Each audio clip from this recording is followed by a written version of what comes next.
Welcome to Season 5 of the Long-Winded One podcast. Listen as we showcase original work from top Royal Road authors read by professional voice actors. Hear interviews from your favourite litRPG and game lit authors. Lastly, listen as the Long-Winded One tries his hand at his first ever litRPG novel, The Four Treasures. All right, well, welcome everybody back to another episode, another wonderful episode, another fun episode. I hope it's fun for me of the Long-Winded One. With me tonight, I have another Royal Road author whom I call Julie.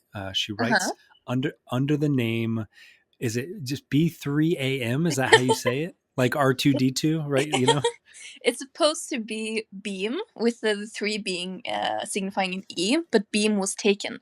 So I was thinking, should I just go beam 2? But then I just decided on B3am. But then it sounds like a kind of R2D2 kind of situation. Well, but yeah, it is pronounced beam. Yeah. Beam. Okay. Well, if people are comparing you to Star Wars, I think that's not a bad thing. Nope, not at all. Well, Julie, tell us a little bit about yourself. Tell us, approximately where you're from. You don't need to give me a street address or anything. Tell us if there's anything kind of in the past that has led you to becoming a writer. Right. So as you said, my name is Julie. I live in southern Norway, born and bred. And what made me start writing is just kind of that I felt like I had to. Because I I have a lot of ideas just kind of all the time storming around in my mind noodle. So it's I kind of felt when I encountered randomly the website Royal Road, I just kind of was like, people are like writing their own things, and I have like ideas. I've had so many ideas and kind of wanted to try writing like my entire life. I asked you to come on here because I had read a part of your story called "The Enigmatic Bard's Journey," Yep. which we're gonna hear a segment of. I mean, the real reason I asked you to come, other than that I liked your story, was that you were one of the first really nice people that I met on Royal Road, and I think that's indicative of like a lot of people, right? It's an author community, Mm-hmm. right? So I guess it's also a reader community, right? So you get people that go on there just to read, but at least the authors that I have interacted with have been so friendly and so welcoming and so encouraging. And you were the first person who, you had nice things to say and you were personable, and it was just a really nice experience. I don't remember how we met though. Did you just email me out of the blue, or did we do a review swap? What do you remember? I honestly, I don't remember who reached out to who, but it was the I think the shout out swap. Shout out swap. Okay. Yeah, and then later it was the review swap. Yeah. Of course. You were the first author that ever actually like reached out to me also. So I was like, wow, I feel like a real author on the site now. Yeah. when you sent me the message, Well, I want to know more about that. All right. So tell us, how did you come to the world of litRPG and game lit? Did you have did you have like a gateway writer to the community, somebody that you picked up that you were like, oh, this is my genre, or this is at least the site with the people who read that genre that I love to be around? Yeah. So it started with I mean, it really goes back to when I was about if we're going way back, it started when I was 17 and I first started getting into reading manga and stuff. But then I realized because the manga uploads were really slow, I started just going straight to the source, to the light novels. And that for many years, I basically only just read light novels. But I didn't have a lot of money at the time, so don't tell this to anybody. But I read off of like sites where it was like pirated, which I crucify me, and I'm sorry about that. I don't do that anymore, but I did that at the time. But basically, I started feeling really bad about it, and so I wanted to find a site where it was like it wasn't pirated, obviously. And so I kind of looked around a bit, and I kind of stumbled upon around this time, because I'm really into listening to audiobooks actually. I stumbled upon He Who Fights with Monsters by Heretical, which is it's an audiobook from He Who Fights with Monsters on Royal Road. And that's kind of how I stumbled upon this site. And then after that, I read Heretical Fishing, which is awesome. I just started it actually. Yeah, it's really, really good. I won't spoil anything, but it's really good. I think I like fishing personally, so I like to imagine if I reincarnated into, or like just I don't know, teleport into some other world, that would be what would happen to me. So yeah. Anyway, it's a really good one. And then I just kind of kept reading, and started becoming more curious about the litRPG genre. I've kind of tried branching out from the genre, and I've not been successful because I like stories that have to do with games a lot, because I love games and playing them. So having that in literature form has always been just, I don't know. I just keep going back to it, and I was like, you know what? I'll just try, seeing if I can think up a little story of my own. And I really like Dungeons and Dragons, so I wanted to specifically have like a kind of world that revolves like, or that incorporates heavily a lot of like such elements. I do. If you get into a particular genre, right? Like in college, I was into satire. I really liked Kurt Vonnegut and Douglas Adams, right? So they're funny. They're funny, like a lot of books in lit RPG.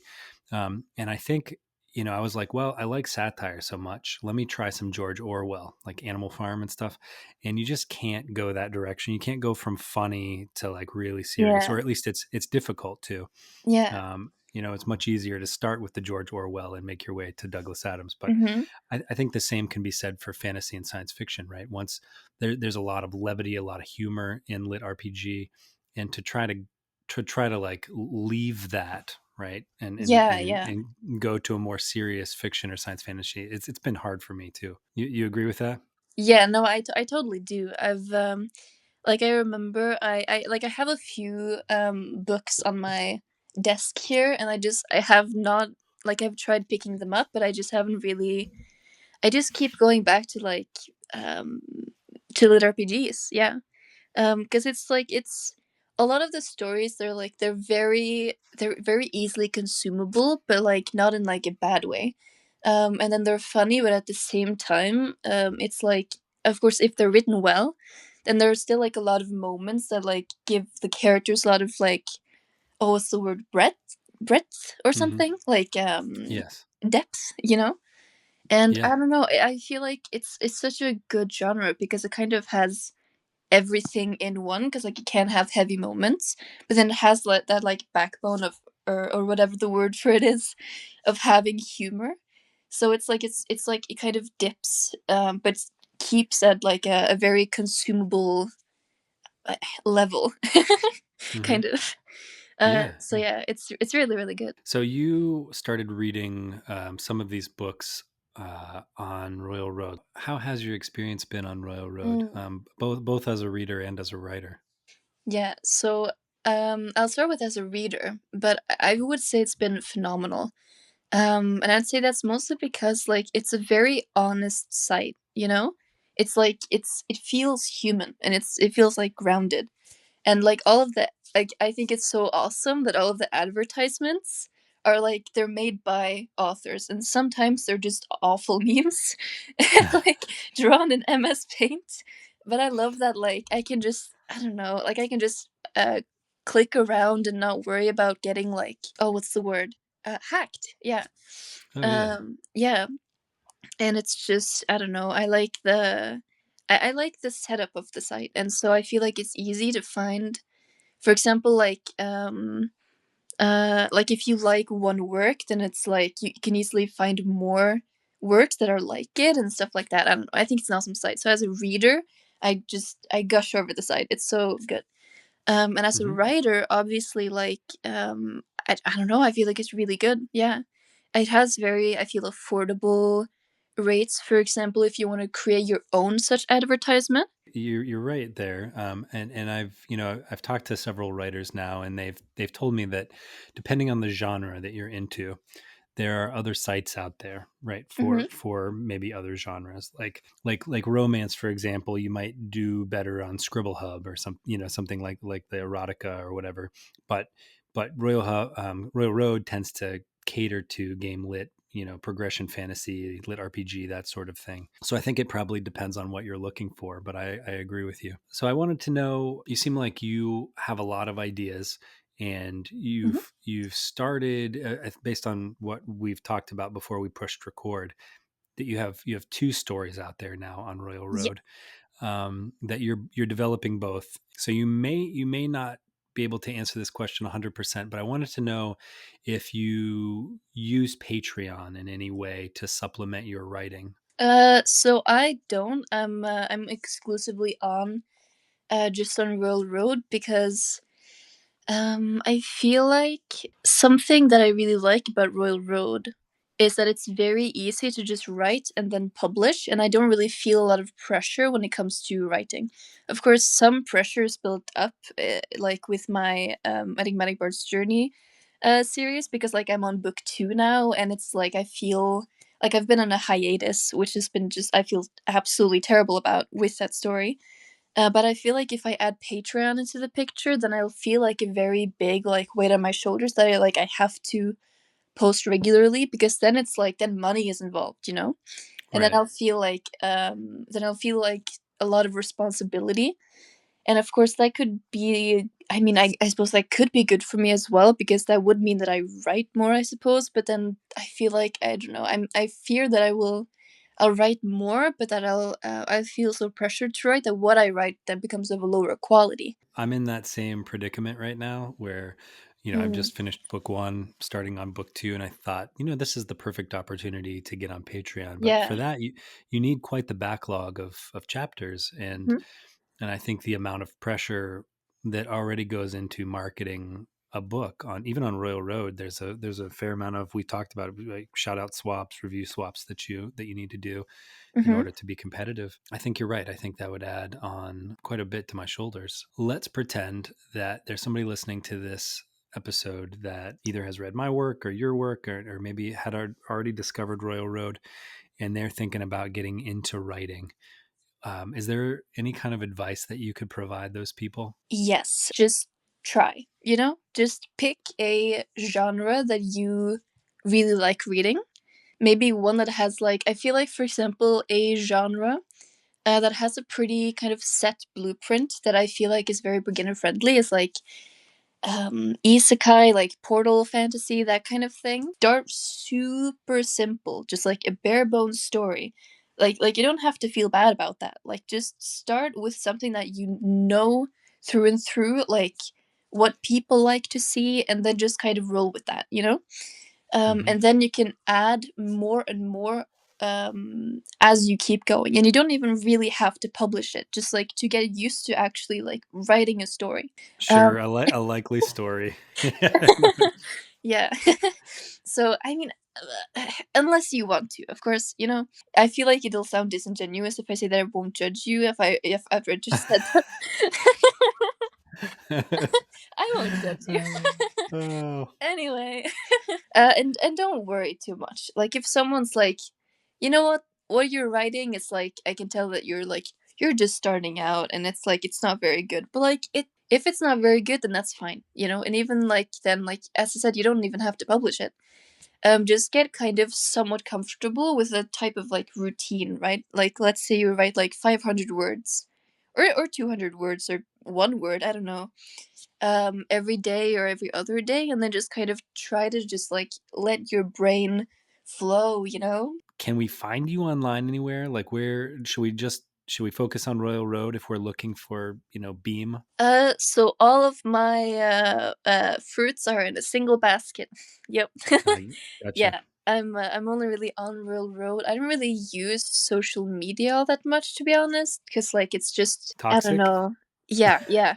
So I only Yeah. really the few apps that I have is just like to communicate with family and friends. So I'm not really like even if I had like a Twitter or something, like I wouldn't actually use it. I knew that I liked you, Julie. Yeah.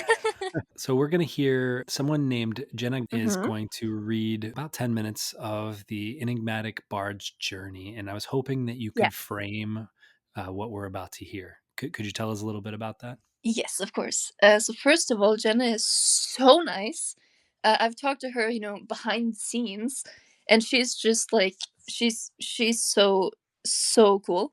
And okay, so basically, my story, Enigmatic Bird's Journey, to give you like the kind of basic plot, the premise.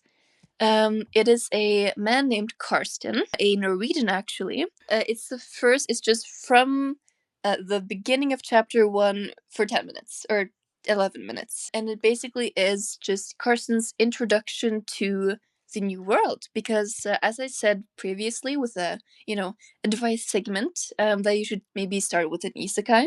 It is what I did, and Enigmatic Bird's Journey is an isekai story with heavy D&D elements. And it's not a harem fantasy, right? Nope.